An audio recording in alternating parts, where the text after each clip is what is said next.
hard to be in front of you in person. So I'm glad I had the opportunity to be here today. So as I said, I cover economics. My bread and butter is milk pricing. Love to geek out about that. Not going to do that today for the sake of everyone's sanity and keep you all awake. But if you want to, I'm happy to. What we wanted to do today was really just give you a 101, so to speak, of who Agrimark is, kind of just set the stage. As one of you mentioned this morning, the dairy industry is incredibly important to the state of Vermont. And we're really proud to be a part of that and really have a large footprint here in Vermont. This is really where it all started and where we will continue to be. So that's what we're going to talk about today. A little bit of background for me. I have no dairy background. I didn't grow up on a farm. I got nothing. I happened to fall in love and marry a farmer, not a dairy farmer, but I grew up in a family. We, owned our own business, a granite business, actually. So my dad was always coming up to Swenson Granite, and this was his business trip route as well. But I just value that work ethic. And so I started my career with the Massachusetts Department of Agriculture. I worked primarily with the dairy industry and the cranberry industry. And then about 4 years in, transitioned over to Agrimark, had some really good connections over there. So I've been with Agrimark for about 7 years. It is truly an honor. I always tell the story, my first day on the job at the Department of Ag, they said, "What do you know about dairy?" I said, "Nothing." They said, "Call Agrimark and get in touch." And I did. In day 2, I was out at an Agrimark farm. Day 3, I worked at an Agrimark farm. And I'll tell you, day 3 was the moment where I said, I'm not cut out for this kind of work, but I'll work my butt off to support these people for the rest of my life. So that's really how I fell in love with this industry. It is complex. It is, again, an honor to work for a cooperative of dairy farmers, 2 of them here today. Love what I do and just happy to be able to share it with you. And so I'll kind of give you the rundown of Agrimark. We'll get in, any questions you have. But Paul has been on the board for several years, and he has certainly more history than I do. Allison as well. So any questions, we should be able to answer them. And if not, I have 1,000 colleagues that we can call upon if you have a question. So with that, so I guess to some of the points earlier this morning, I just wanted to I'm going to talk about Agrimark, but I did just want to highlight that we are a sliver of the Vermont dairy industry. Again, very proud to be a part of that sliver, but that sliver is pretty darn large. So I've got 2 data sources I want to just draw your attention to here on the left-hand side. This was a study done by the International Dairy Foods Association, by which we're a part of. And what they're looking at here, they're using the IMPLAN data model. I don't know if you'd be familiar with that. It essentially just estimates what economic impacts are for different industries. And you can see in the state of Vermont, the direct economic impact of dairy here is 1.6 billion economic output. Okay. And that's attributable, we like to say, and actually you could back into it here. Every cow generates about $13,000 per year in economic activity. So 1.6 billion contribution to the economy here in the state of Vermont.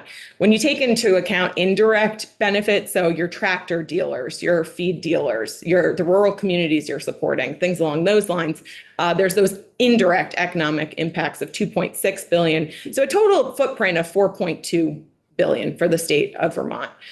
Jobs are obviously a huge part of the dairy industry. And so when you see direct jobs here, that would take into account folks working on the farm, folks working in the plant. So when you think about dairy in Vermont, particularly with our footprint, a tremendous amount of employees at the plant level and just supporting the manufacturing sector. And then again, those indirect jobs would be jobs at a feed dealership, veterinarians, et cetera, et cetera. So that is sort of the broad picture of Vermont dairy, but I wanted to zoom into just the agricultural space. And so just a couple of months ago, we got the 22 Census of Ag data out. And so that's what you're looking at on the right-hand side of things. So what this pie chart is showing you is what is that total market value of all agriculture in the state of Vermont? And it's broken down by all different categories. And for the sake of all of the different categories, I'm highlighting just the large ones here. So this is going to include, some of those smaller slivers would be Christmas tree farms, et cetera, et cetera. But the point being here is the largest slice of this pie, by and large, is the value of milk from cows. Okay. Now, one of those other slivers is value of milk from other types of animals as well. Okay. But you can see the milk from cows in gray. But then I think it's also important to think about what are the things that dairy farmers do outside of just milking their animals, right? There's crops, cattle, calves, et cetera. And so that, the blue bar there is cattle and calves, and then you can see the other crops as well as hay is in there. And of course, we need to feed our animals. So that's a large part of the economy. So this is where I'm going to leave it from a Vermont dairy and Vermont ag perspective, but just wanted to show you the piece of the pie that we're occupying in the state and, how it is important it is to the economy up here in the Northeast. And certainly the value that Vermont dairy brings to the region as a whole. Think about Massachusetts, where I am, right? We can't supply all the milk needs that we have in the state of Massachusetts. And so that milk from Vermont is very important, not just to the state's economy, but also spill over into the economies of other states here in New England. Catherine, before you I see there are a couple of questions. Just the numbers here, the 1.6 direct effect, is that the total of the circle on the right? No. Okay, No. so those are two different things. Those are I'm two already different things. confused, obviously. Yeah, so this here is going to look at, I would think about that 1.6. If you were to do that calculation, that would be equal to the number of cows in the state times that $13,000 per cow per year annual activity. And then what this InPlan software does, and I used to use this in my old job, it's pretty common in different, all sorts of industries. It uses an economic formula to derive what that indirect economic impact is. So again, those spillover effects to the other areas. So that's where that additional 2.6 is going to come from. When you look at the chart, are we good so far there? Yeah. Okay. When you look at the chart to the right, this is US Ag Census data. And so what the Ag Census is essentially a survey of ag producers where they're going to calculate or collect data on how many farms, what was the price of milk that you sold that, what was the average price of milk that year. So that 598 million is going to be whatever the price of milk was, dollar per hundredweight times 100 weights of milk. And again, this is from the year 2022.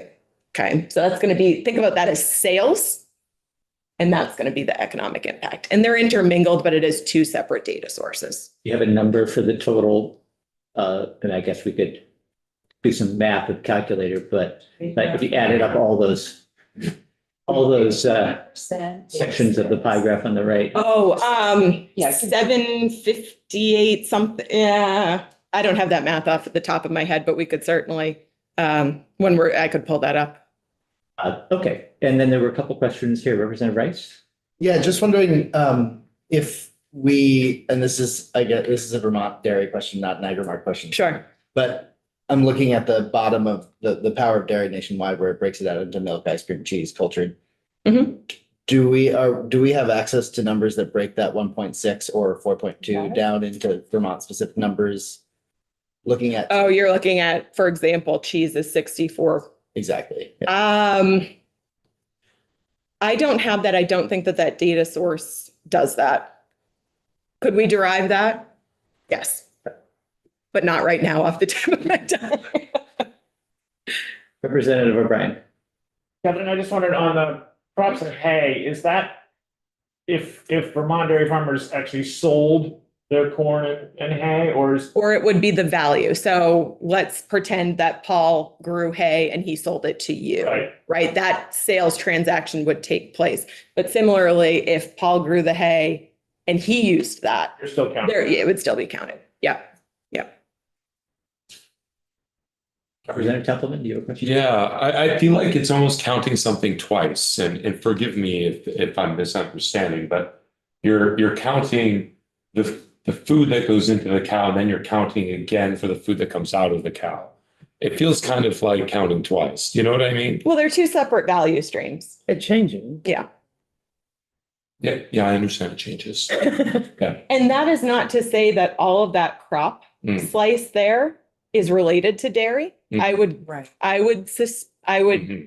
jump to conclude that they are very much intertwined. When you look at the value of dairy in the state, much of that is going to be part of a dairy operation. Sure. So what that's showing is really just how broad the dairy.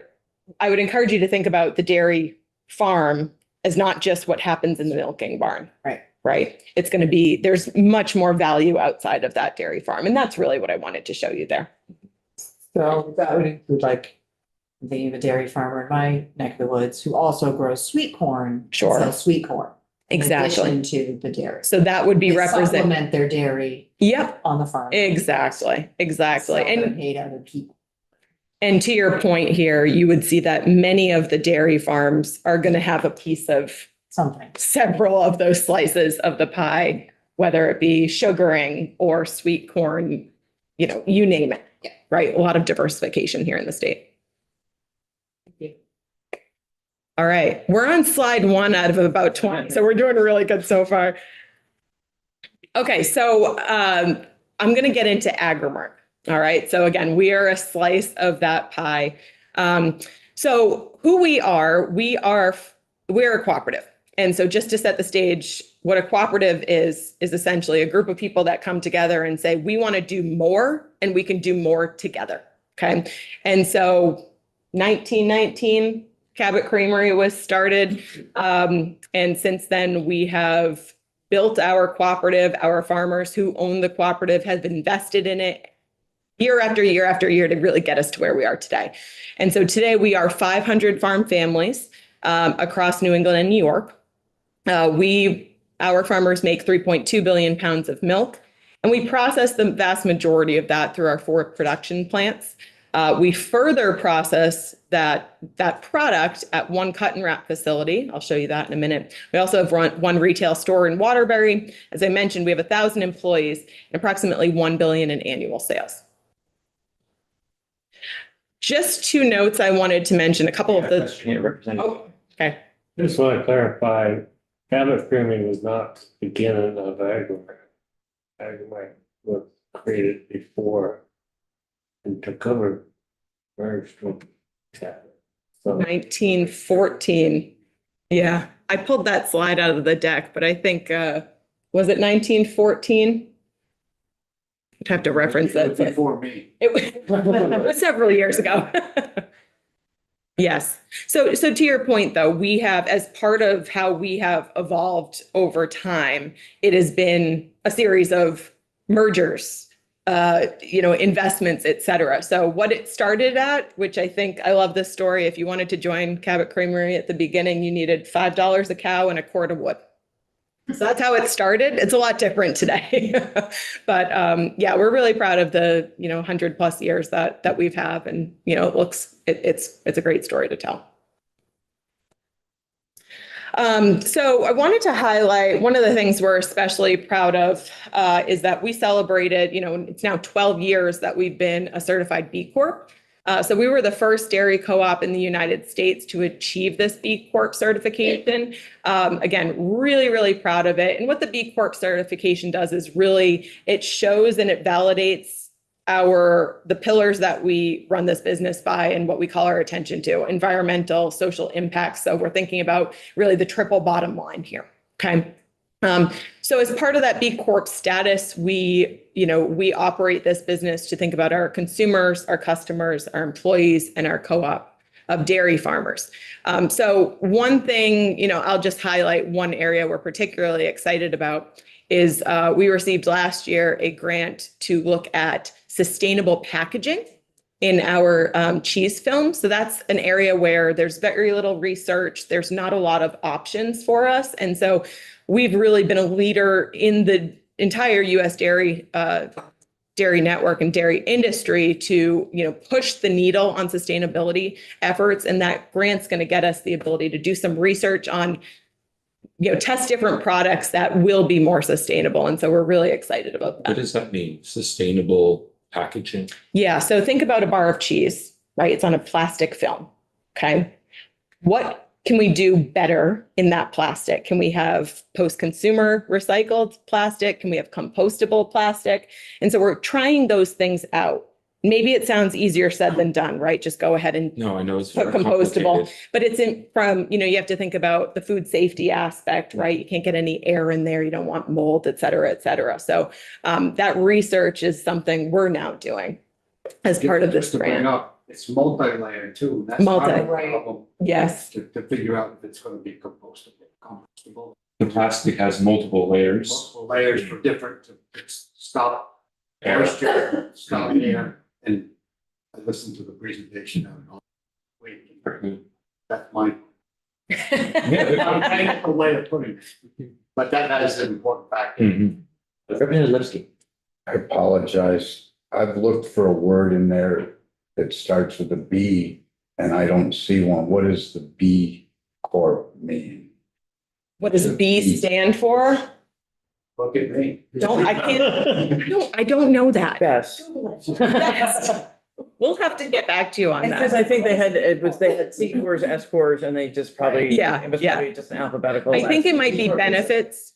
Yeah. Yeah. That's a benefit tax question. category or Yeah, a corporate? Yep.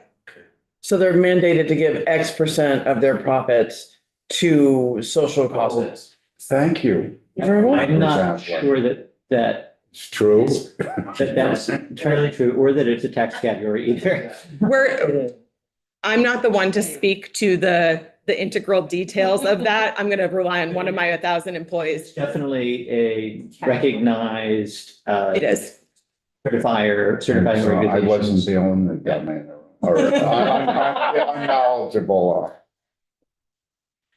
All right, great. B Corp is a corporation that's it's a for-profit corporation that has been certified by B Lab, which is a nonprofit company.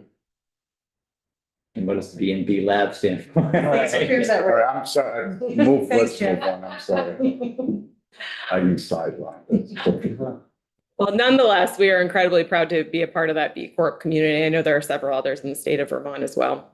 Our farmers are also, just to call out a couple of things, our farmers participate in what we call the FARM program, which stands for Farmers Assuring Responsible Management. There are multiple pillars of the FARM program. One is the animal care pillar. That is mandatory, okay? So every single one of our farmers has to abide by that program. Okay, that's really important, especially to our consumers. There are also a couple of other pillars that are newer pillars in the program. One is workforce development and one is environmental stewardship. And so while those are newer and they are voluntary at this point in time, those are programs that, you know, Allison and Paul could speak to, but we are working on at Agrimark because they're really important for the entire supply chain for us. So just wanted to call that out. All right, so here is, I just wanted to visualize kind of our footprint. This is our farmer owner footprint, and you can see all of the New England states, even Rhode Island, as well as New York. I think it's very easy to see where the mountain ranges are here in New York. But yes, this is our farmer owner footprint. And from a governance perspective, I just wanted to share the way that our cooperative works is that, you know, everything is grassroots. So it starts at the farmer level. And we have 14 regions that we've identified within this map. Each of those regions elects a farmer owner director. Okay, so Paul is one of those directors. Those farmers, and this is just to give a picture of them, 14 of them, and then there's 14 farmer directors. We have 2 outside advisory directors as well, but they are in charge. Okay, they make all of the decisions. And so just highlighting our Vermonters, you see Paul in the middle there. We've got Eugene Audette, Claire Ayer, and Walt Gladstone. Okay. So there are 14 regions, 4 of them are Vermont. 4 of them are in Vermont. Are Yes. they confined to state boundaries or do they overlap? There is some overlap. Yep. Yep. But our Vermont ones, I think there may be a couple, some of our Vermont regions might have a little overlap into New York or Massachusetts, but I would think, you know, primarily they are within state bounds. Do the regions then elect Yes. board members Yes. periodically? Every 2 years. Every 3 years, excuse me. Yep. Yes. So 3 LFOs and puny little Paul over there. You said it, not me. This is the entire board, and Yes, it is. there's only 2 women. So actually the woman in the middle, Val Levine, she's actually one of our YCs. So if you count, there's more than 14 here. We have 3 YCs, only 2 of them are viewed, but what a YC is. A YC program stands for Young Cooperative. And what that program is essentially us building up the next generation of future board of directors. And so we have a very robust program for these young farmers where we provide them education. We have a summer conference. We have an annual meeting. We send them to different industry events across the United States. And so really, again, it's a way to build them up as representatives of not only the dairy industry, but Agrimark as well. Part of that program, there's 3 elected YC positions, president, vice president, and secretary. And for those 3, we have them come to our board meetings every month. Again, a way to be in the room, see how the decision-making processes take place, and just get the broader understanding. So they're always with our board. And so that's Val Levine right there. Clara Ayer, to your point, the other woman in the picture, is from East Montpelier. Okay. Yes, you got it. I don't want to dwell on this slide, but just wanted to show this is our leadership team. The board is responsible for hiring our CEO, Dave Lynn, up here in the upper left. He was hired on an interim basis last September, 2 Septembers ago. Was elected to be the CEO, put in as a final position in, I think it was January, February, Q1 of last year. So he's been officially in the CEO role for about a year. In that time, he's been hiring his leadership team, and that's who you're seeing here today. Again, I'm not going to talk about all of their accolades here, but it's an honor to work with all of them. They are incredibly bright, and we're having a lot of fun together, working together, which is great. So from an operational side, so you've got the members, right? Everything starts with the members. But what we've done as a cooperative, our strategy really has been thinking about how do we best serve our members? And I like to think about our members in the Northeast and compare them to other areas of the United States. And what's different about us in the Northeast is 2 things, right? A lot of things, but I'm going to call out 2. Number 1, we have access to the most and the best consumers in the United States. New York market, Boston market, we have incredible access.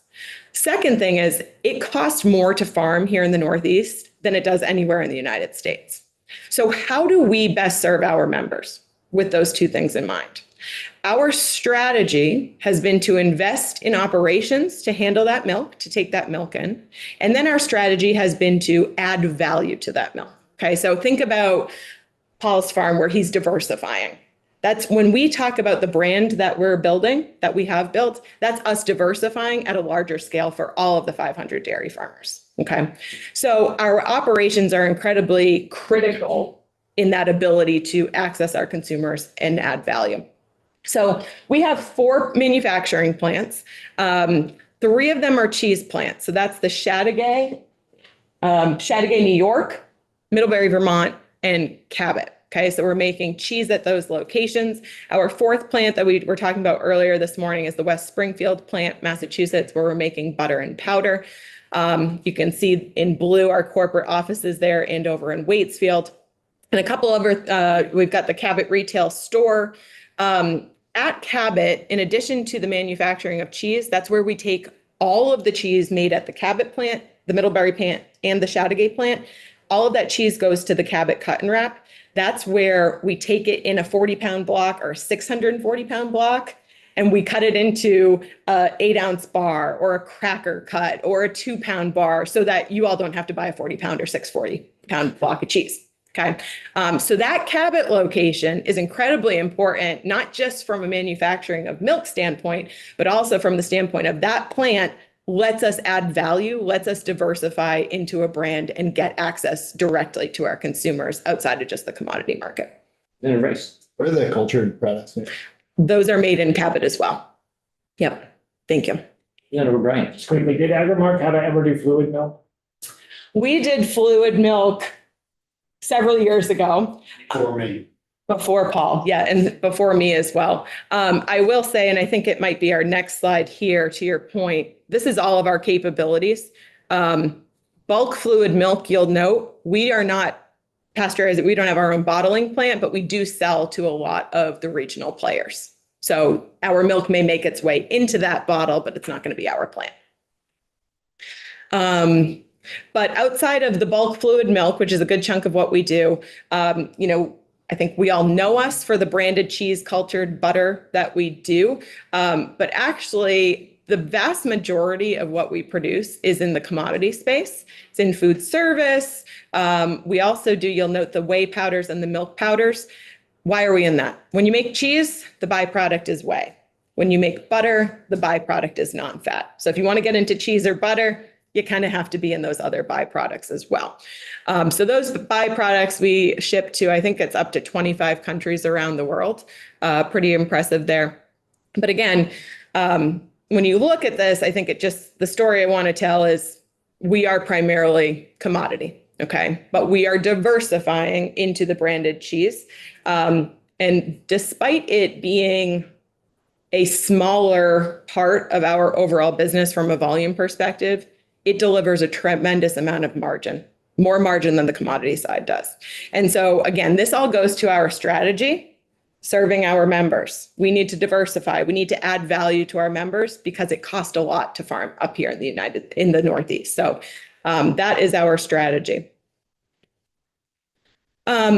So this is a little bit macro, but it does play into Agrimark. So just, again, thinking about how we participate in these commodity markets, I just wanted to share that we see a tremendous amount of opportunity for growth for U.S. dairy. And again, we are a big part of that.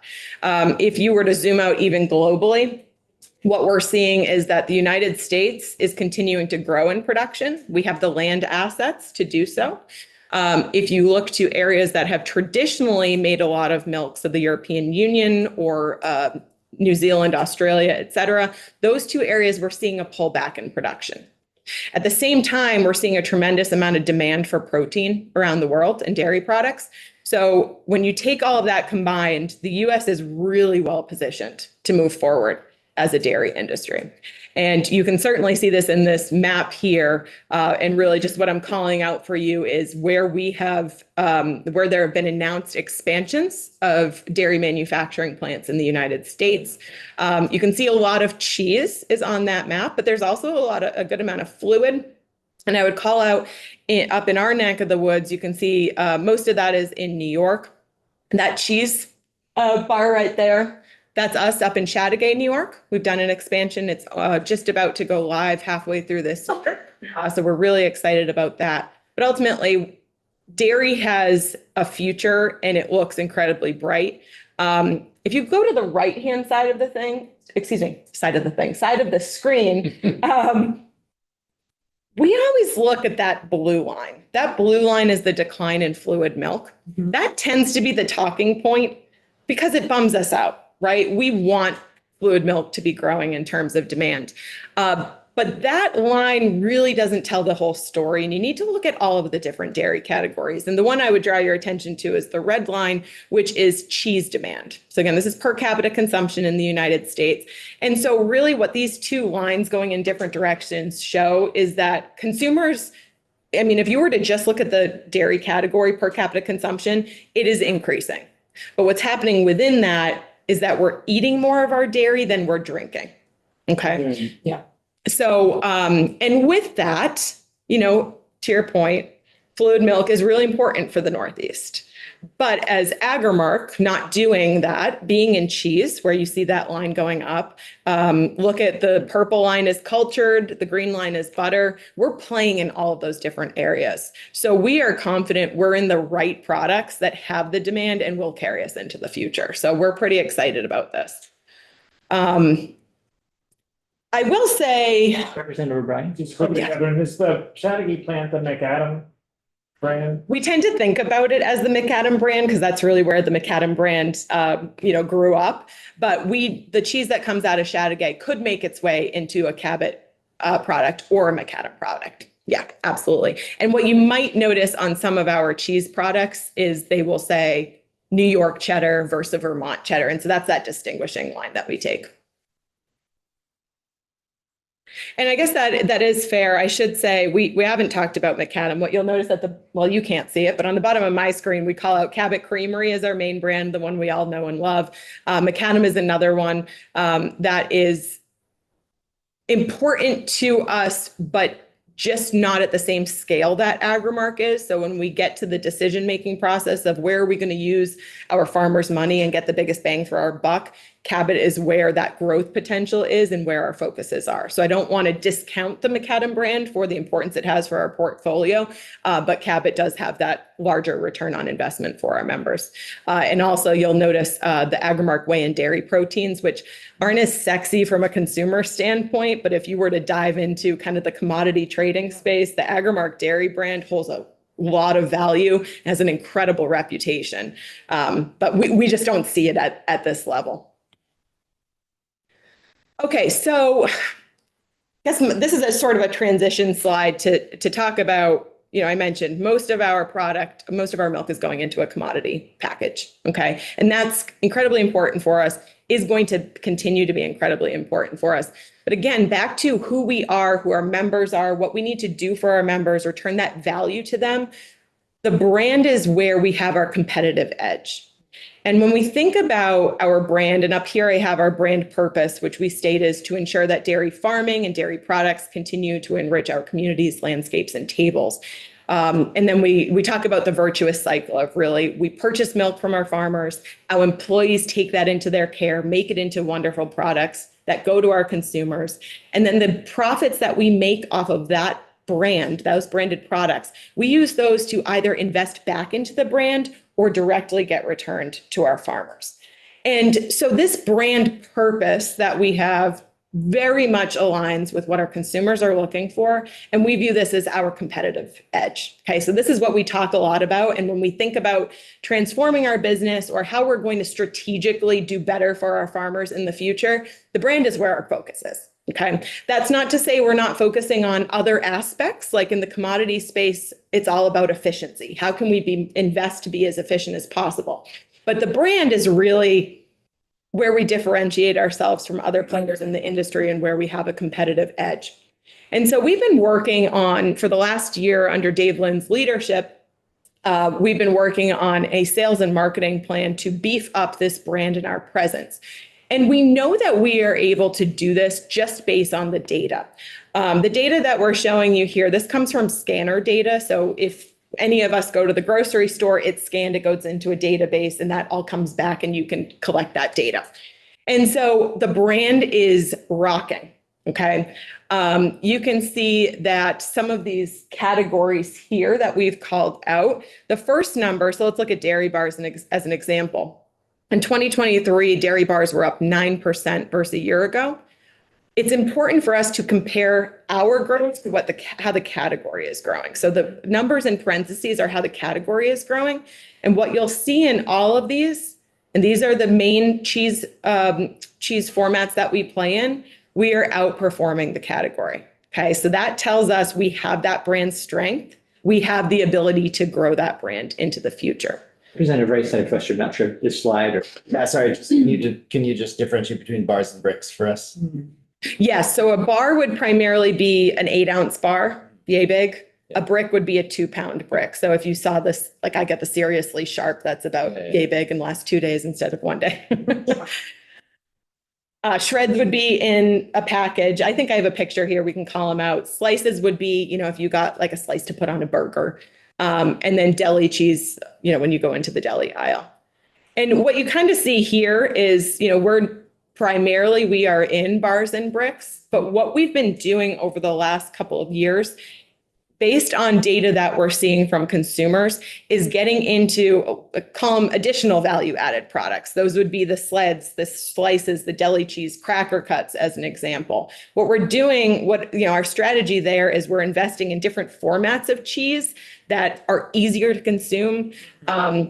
We had a CEO and several in the industry. I always say, never underestimate how lazy an American consumer can be.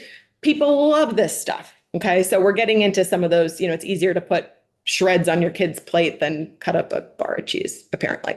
So those are some of the categories that we're growing in. Can you just speak generally to how you're managing to beat the rest of the market? So, you know, Yeah. not just by a little bit, but and consistently across all the categories? I think it goes back to this cycle we talked about.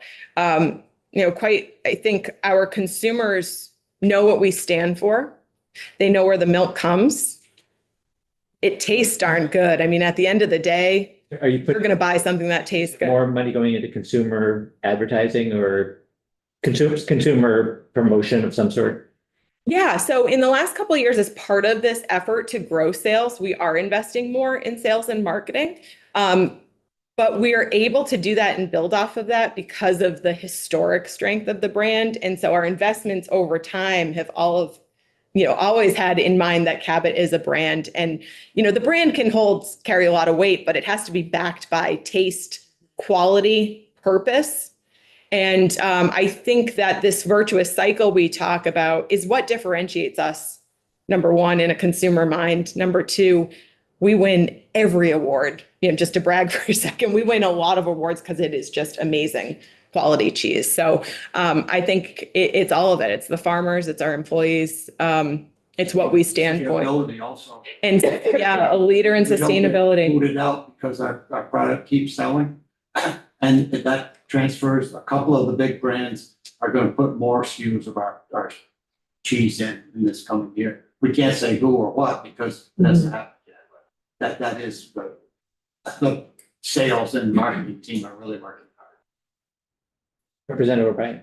Catherine, can you just, while this slide is up, just speak to the sort of internal tension in co-ops, because in general, and Cabot, Agrimark too, because you're a company that makes this great value added dairy product.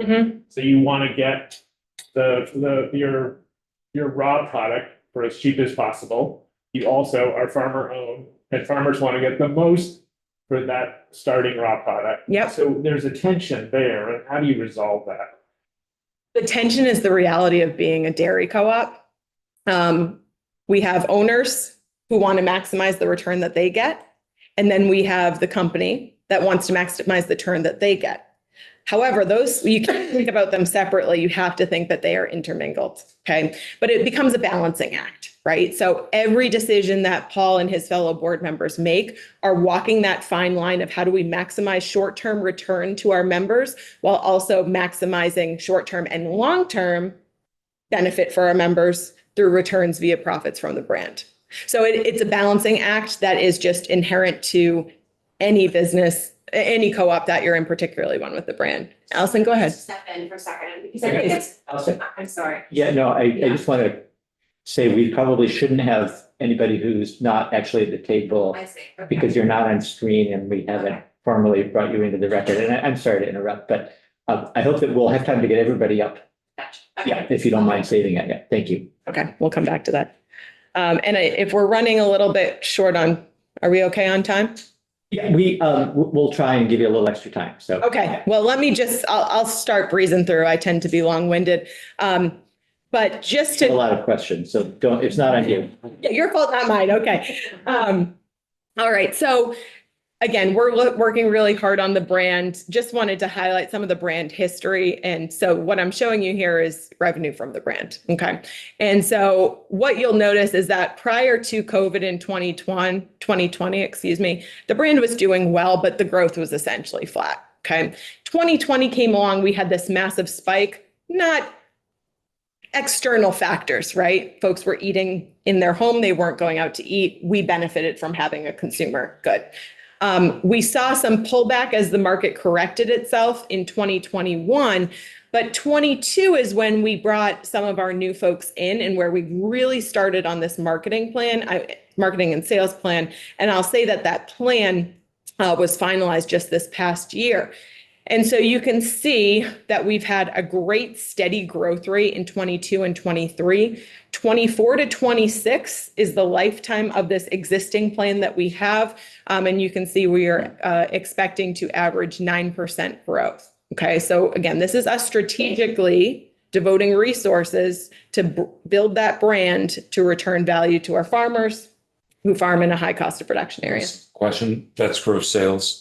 That was branded net revenue. That, right. Yeah. And you'll notice I'm not putting any figures up on the access there.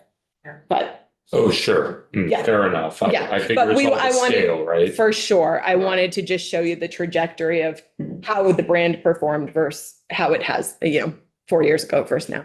And does this imply that the net revenue of sales is caused by an increase of product? Or have we saved money somewhere to increase our profitability?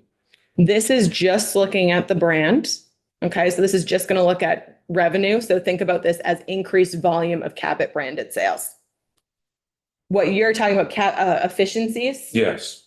Totally not included in here at all. Okay, very Okay, good. now those are taking place, but I'm not showing you that in this particular graphic. This is just focused on net revenue of branded sales to Right. show you the Which trajectory is of that gross growth. sales minus costs. So what I'm wondering is, have you increased product production?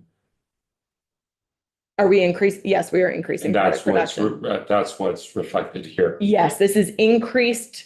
Think about if we had a block of cheese, more of those blocks shifting out of commodity into the brand. So you've taken on more milk then from farmers in that period of time? No, not necessarily. Okay. Yeah, so if we have 100 pounds of milk, Mhm. I'm just making this up. Yeah. Got 100 pounds of milk.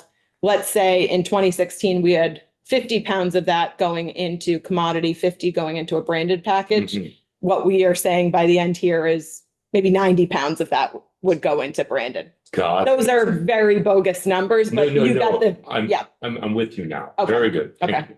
you got it. Representative Lipsky. Yeah, thank you. Cost to the consumer. Mhm. Cabot butter most of my life. But it went from like $3.99 in typical grocery store up to like $5.99. So call that almost 50% jump. Yes. Does Agrimart profit from that, or is the retailer? I mean, inflation, according to the government, was never that high, but all of a sudden, like everything else, it jumped 50%. So now we're gonna get a little nerdy here.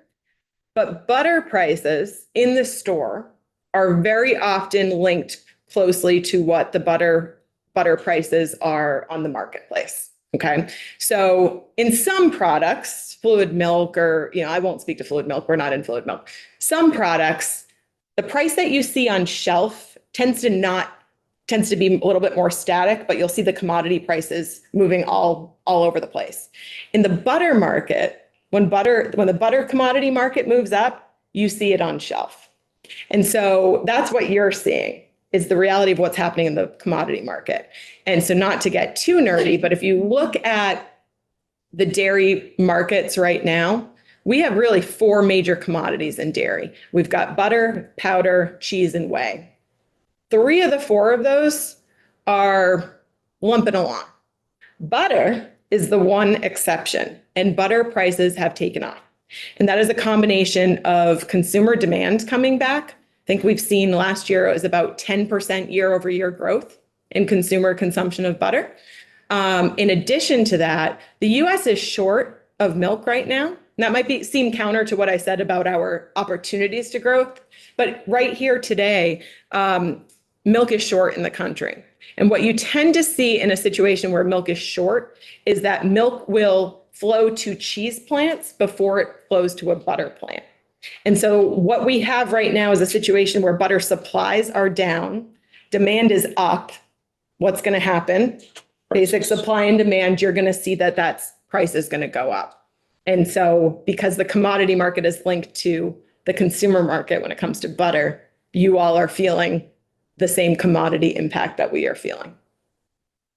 So, and then from the carbon or transport, if some Vermonter buys a pound of it, butter, I think it would be less expensive than if you bought it out in California or somewhere else. Well, if you were to buy Cabot out in California, you would think so. You know, retailers can do whatever they want to, right? So it's a little bit more complicated than just take Vermont price, add on a transportation credit kind of thing. But yeah, you would think so. But retailers can, well, no, that's all right. That's an area. I'm not going to pretend I understand exactly how retailers strategize. Representative O'Brien.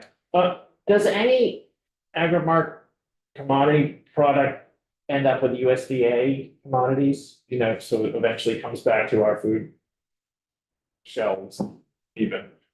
You mean like in a food bank? Is that what you mean? How USDA has commodity foods that end up in our institutions, School. Oh. food shelf, et cetera. Does Agrimark contribute to those?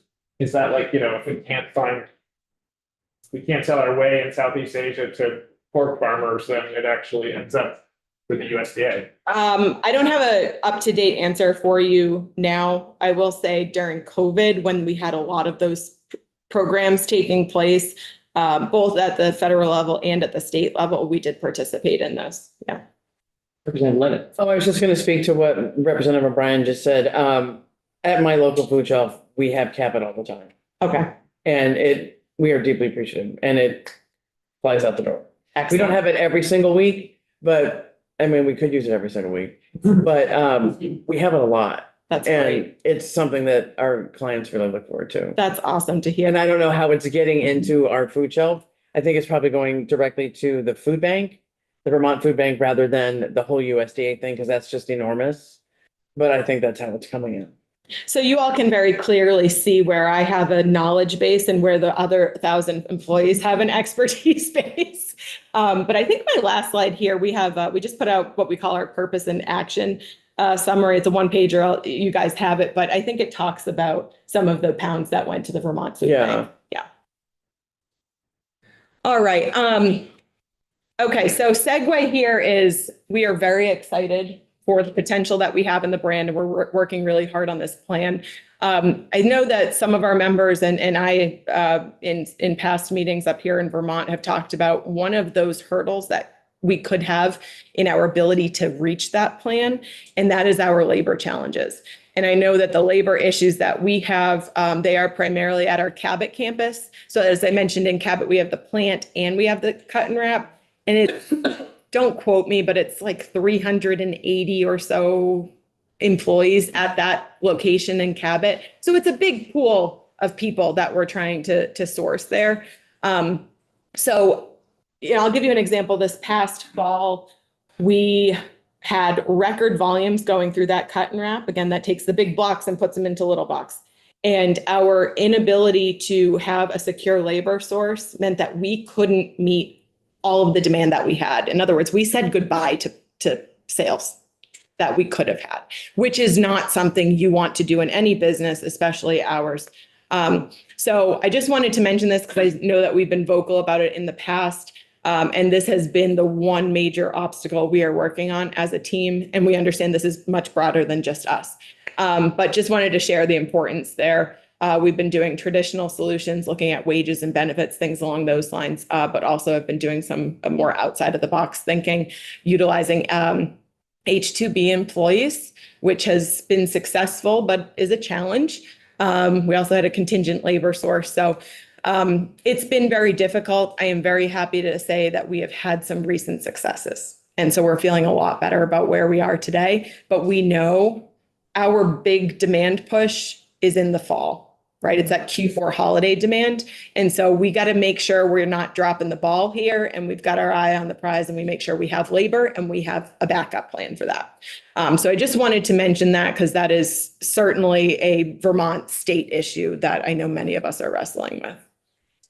Just, there was at time, there was a thought of maybe doing like on-campus housing type of thing, and because a lot of it was, obviously, as you know, related to housing and Yes. employees, Yes. state retention and stuff. Has there been any more even talk about that or? Yeah, so we were working with Goddard College to house some of these employees, which was a really, really great partnership. I wasn't directly involved in it, but it was working out really well. It gave us, kind of a one-up to get those employees in the door. I understand there's been some news about Goddard just this past week, so I don't have the latest on that, but well, I don't have the latest on how that intersects with how we've been partnering with them, but yeah. So creative solutions are incredibly important for us and I think for the state in general. So this is an obstacle that I would say this is the biggest obstacle we think that we have in terms of our ability to meet our sales and growth plan. So here's, just some of the things you may have noticed in our plan as we've changed the Cabot logo. I talked about the convenience packaging. So you can see the shreds, the cracker cuts, those little snack bars. So this is us, gearing towards that lazy American that loves convenience packaging. I should stop saying lazy American and think of a more positive. You can tell I'm not in marketing. Busy American. Busy Americans. Thank you. Thank you. Consumer looking for ease. Yeah. You're much better than I am. So just wanted to highlight a couple of the marketing activities. You may all have seen this and, we're just showing up, right? And part of this is not just the consumers looking for ease of consumption, but also looking at the next generation of consumers, right? And so kind of our marketing folks talk about aging down the consumer, getting that next gen. So we're showing up at food festivals, doing the Waterfront concert series in Burlington. So this stuff is all really exciting. We're really, really proud of it. And the marketing is what's going to back up people actually buying the product in store. So I think this might be my last slide. Ultimately, Representative Grant got a question. oh, please. Or Brian?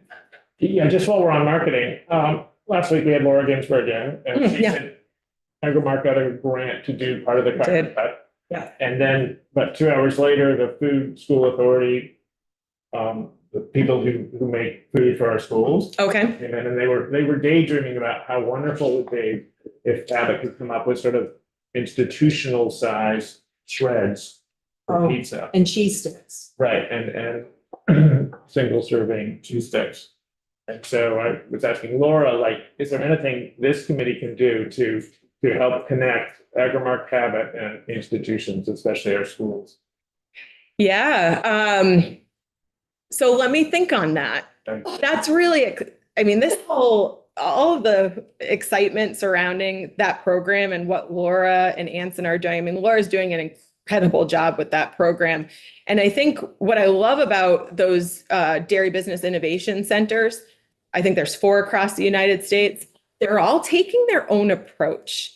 And, we were with, the 3 of us were with Laura last week, and she talked about kind of what I just talked about, right? That our superpower here in the Northeast is consumers.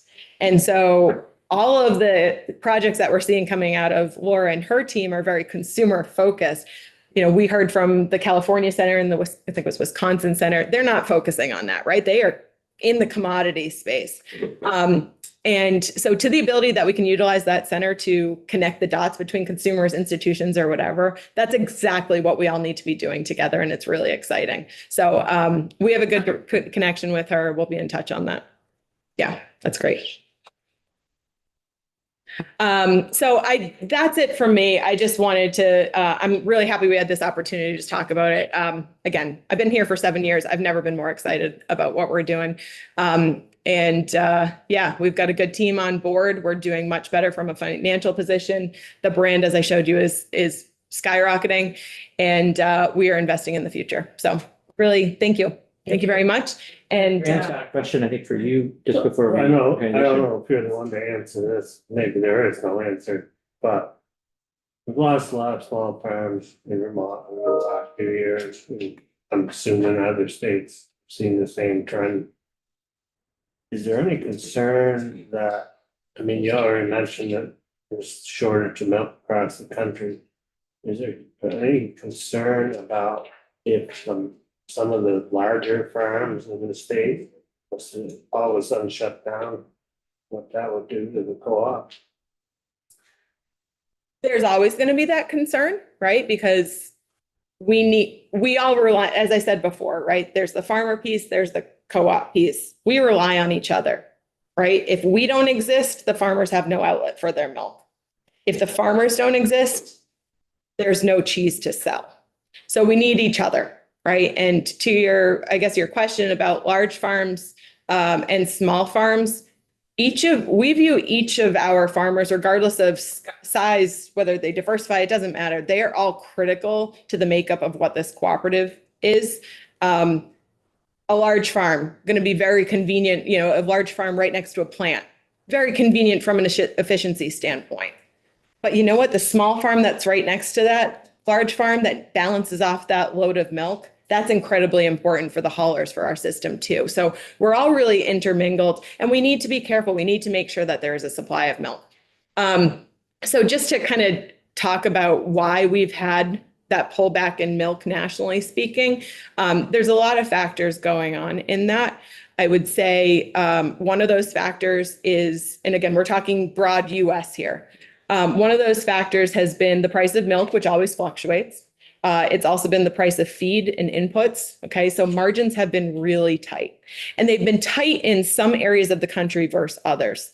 I'll call out the Midwest. Their price is they make mostly cheese, so their pay price is based on cheese, and cheese is feeling really soft from a price perspective. Those guys are facing really, really tough margins right now. Okay, so we're seeing some pullback there in an area where we would traditionally see more steady growth. So margins is part of it. The other part of it is kind of the underlying supply chain of dairy milk. So right now we don't have replacement animals out there. That's a problem. So we can say we need more milk, but if there are no replacement animals to come and fill that void, we're not going to get it. So I would say primarily, so those are the two factors that are kind of driving that tightness in milk. Will milk come back? Absolutely. It always does. In the last few years, we've had more milk than we could really handle here in the Northeast. And so farmers can always make more, but I think there is a period here in the next couple of years where we're going to see that heifer supplies are going to limit our ability to grow milk production. Great. So Paul, did you want to have Paul come up? I would love to have Paul and Al come up and just tell a little bit about themselves and, Please. it'd be great. Thank you.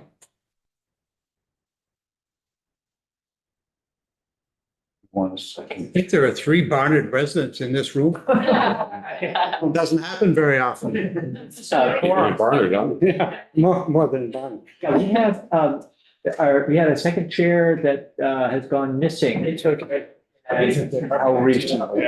We'll see if we can secure it. It may be in healthcare. I don't need a power source.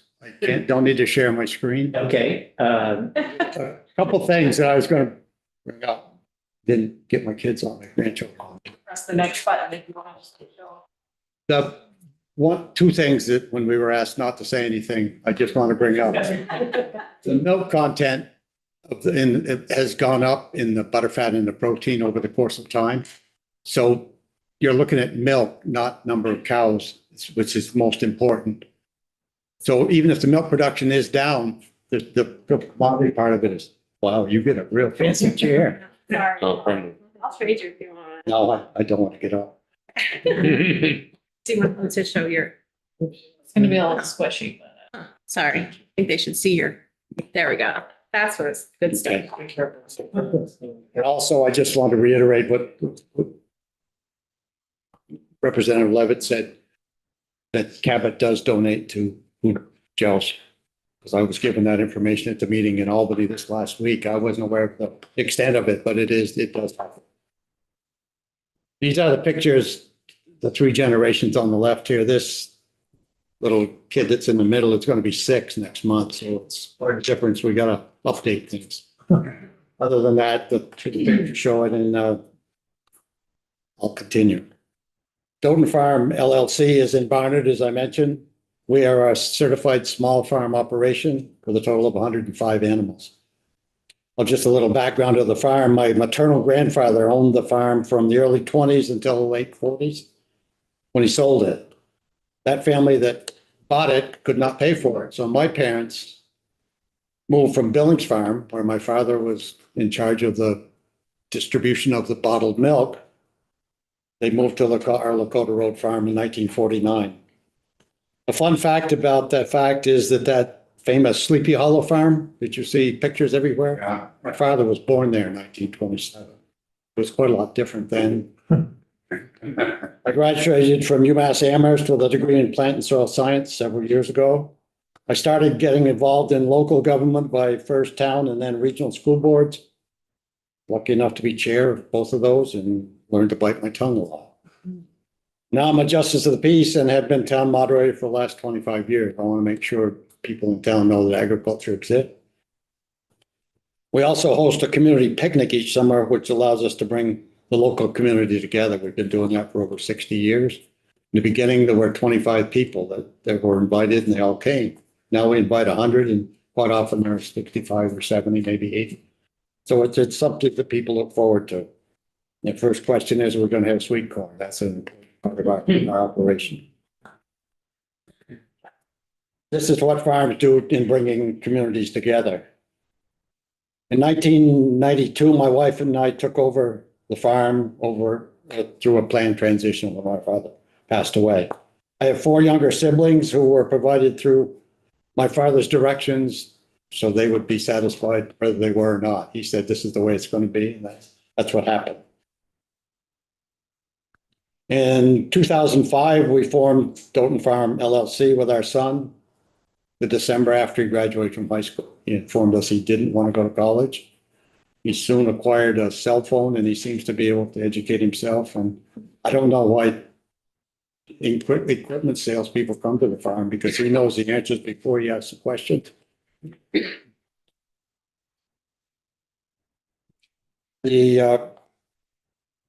So everything is set up now to allow for a smooth transition when the time comes to transfer everything to my son.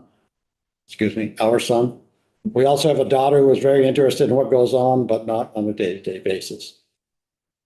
She will be provided for when the time comes as well. As I mentioned, we have a 6-year-old grandson and a nearly 3-year-old granddaughter, which is the reason I get up every morning. We live across the field from the farm and know exactly what's going on every day. We also have a 2-year-old granddaughter who lives in South Burlington and loves to see the cows when she comes. Milk sales make up 90% of our income, while maple syrup, sweet corn, snow plowing, and some custom work make up the rest. So we are diversifying. We have been right along ever since my parents moved there in 1949. We harvest our own hay as baleage on a large amount of land that we do not own. Problem with that is that beautiful 7-acre field suddenly becomes 2 3-acre fields with a massive house in the middle of it, and they do not want to have manure spread. And manure is not a negative thing. It is very positive. It's part of the cycle. But we do have to buy corn silage since we do not have well-drained or fertile enough land to grow corn economically. We need that corn to give our cows the energy needed to produce milk in the non-pasturing times of the year, which seem to be fairly long this year. We purchased the corn chopped and delivered from North Heartland in the Connecticut River Valley. The amount we buy is delivered in a day and a half. The last time we grew corn on our own, we had 17 acres on 6 fields, and it took almost 2 weeks to chop it. In July and December, we were affected. It was at least 20% of the land we used was affected by the flooding. We're in the process of getting assistance to clean and reseed most of that land through NRCS and FSA. And a lot of the baleage we made in 2023 was of lower quality than what we wanted to be feeding our milking cows. We purchased some high quality baleage and we used the funds from Vermont Community Foundation, which was very beneficial. We've mentioned the Dairy Business Innovation Center. And I would just put in a plug. It's a very positive influence in the industry in the 11 states that it covers with grant opportunities. Last week we attended that. And many of our farmers members have been given grants, been awarded grants for those funds. I have been on the Agrimark Board of Directors, I said, for quite a while, but since 1995, so it's 29 years. There are 14, as Catherine mentioned. And there are 14 shareholders for the corporation. And that is the 14 directors, whose duty is to approve the actions of the voting representatives at each annual meeting of the co-op, which is going to be held next week.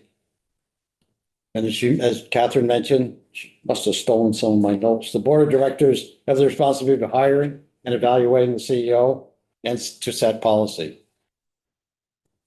I didn't go over that, but one of the main original reasons for forming co-ops was to pool resources to add value to that product. That is what Agrimark Cabot is doing within an industry that is not easy one to work in. I think she's made it much better words than I just put it in.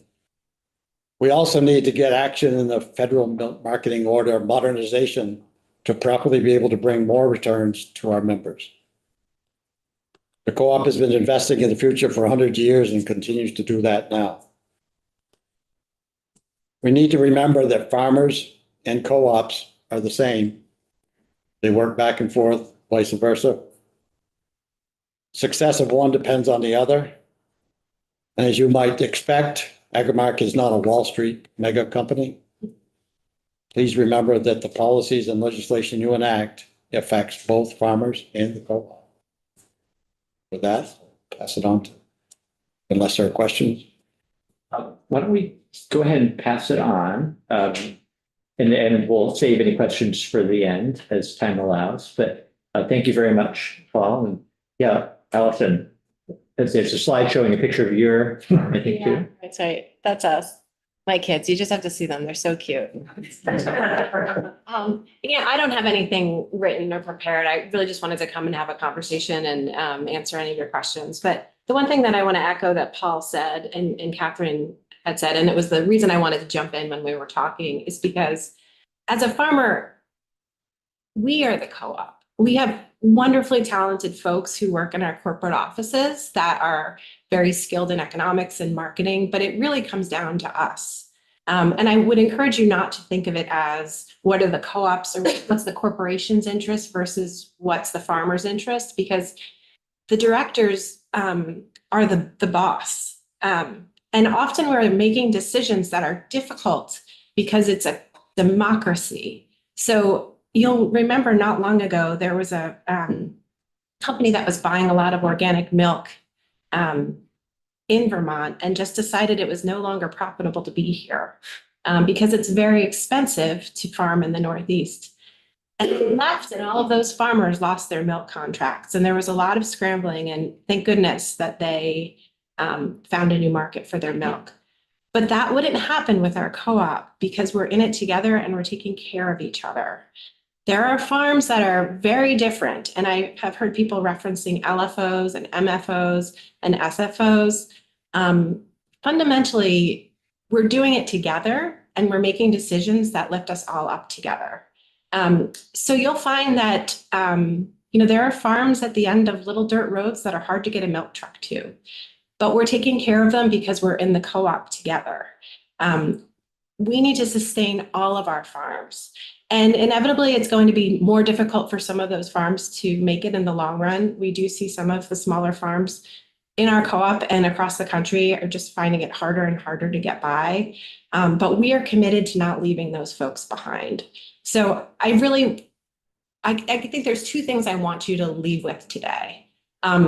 When you're talking about Agrimark, you're talking about me and you're talking about Paul and you're talking about his grandkids. And you're talking about everybody in the community that relies on our farm for employment, that comes to our farm stand and is buying our vegetables and picking our pumpkins.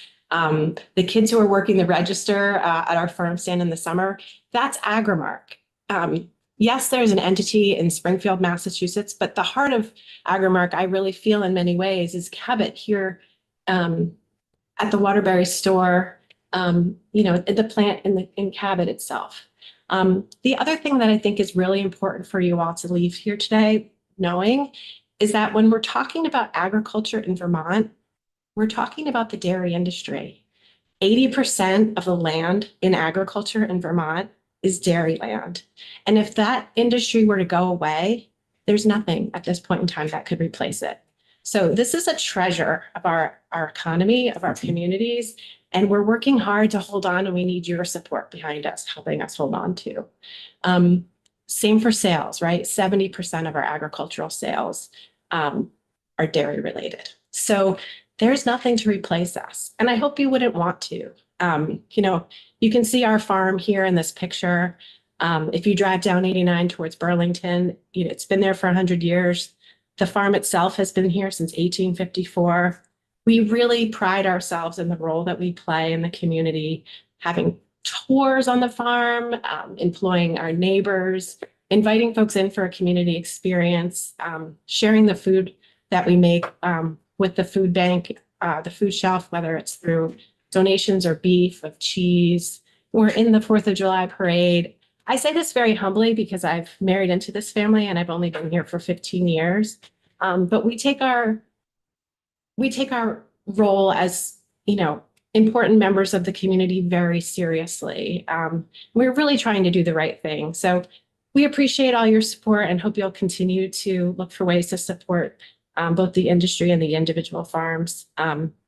We're here to answer any questions you have. I know sometimes there's a bit of a disconnect culturally, but we're just like you. And, I think we all share the same interests. So please reach out to us if you have any questions about our practices, about the way that we're showing up in the community, about the way that we're taking care of our staff or the environment or our animals, because it all means very much to us.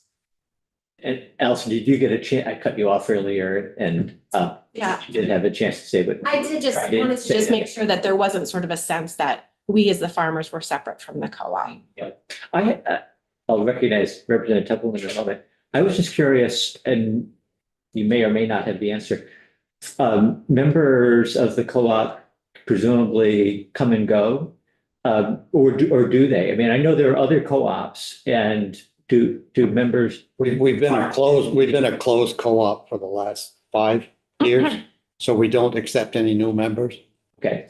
It is possible for a farm to transfer the next generation or transfer to somebody that's not a member, but And I just want to build on that to say that is because we want to maintain sustainability and be able to take care of the folks that we have. So if we don't have a market for milk for new members, we can't bring them on because it's not fair to the folks who are already in the co-op, and it's setting false expectations for people that are coming on board. Thank you. Representative Temple. I think you really touched on my question was, are you taking on new members? And then you addressed that, dairy is suffering right now and Agrimark seems to be doing all right. Not to say you're responsible for it.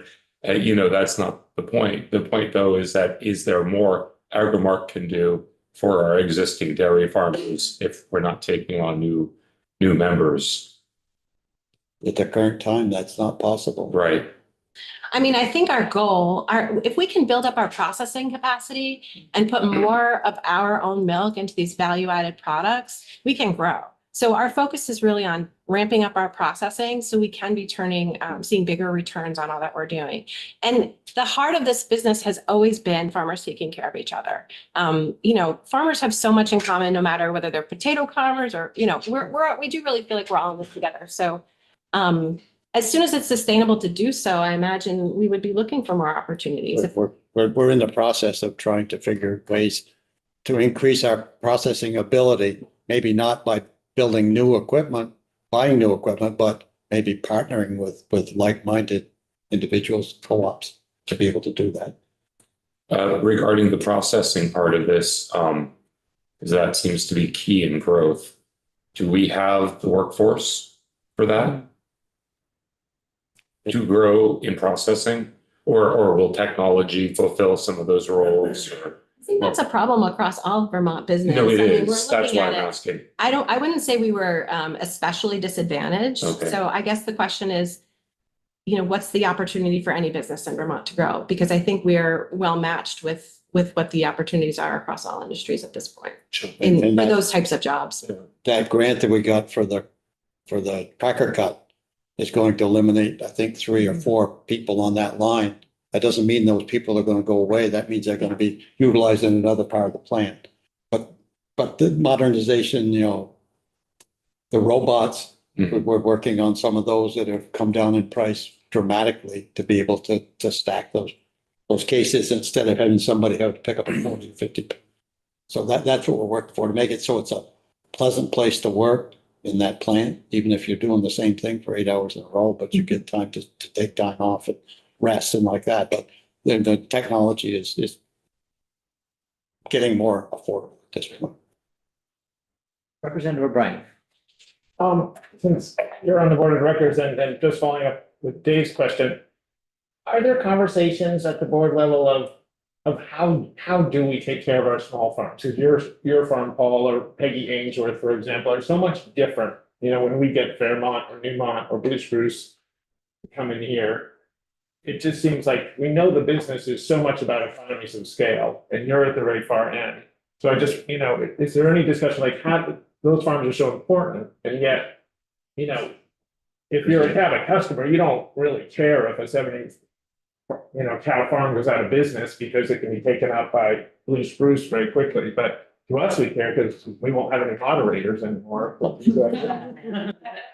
I mean, I think people don't understand there's a lot more youth involved in the small farms. I have a 38-year-old son.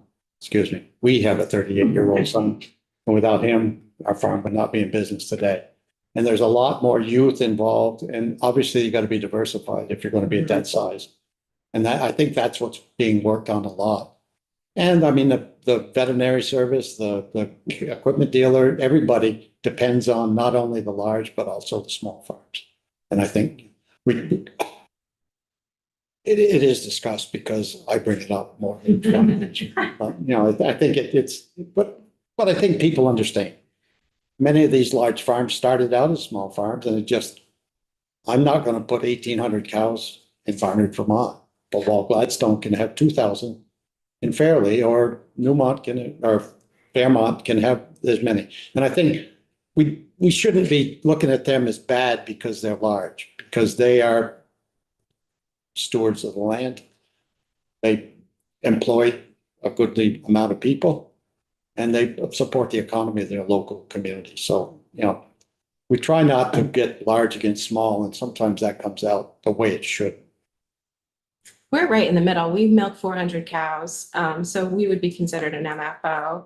And I think another thing that's important to remember is that compared to what we're looking at nationally, we really don't have any large farms in Vermont. Like even our biggest farms are pretty small when you look at the big pie of what you see across the country. So we're always going to be doing dairy a little bit differently here. And I will say, as folks who kind of sit in the middle, I don't think that there's as much divisiveness within the industry as is perceived externally. Like I wouldn't know if I'm at a meeting and I'm talking to Paul. I mean, I know Paul well, or Walt, but they share a lot of the same interests and opinions. It's really not so polarized as I think it may appear, because we are so unique in the Northeast and so different from dairy across the rest of the country.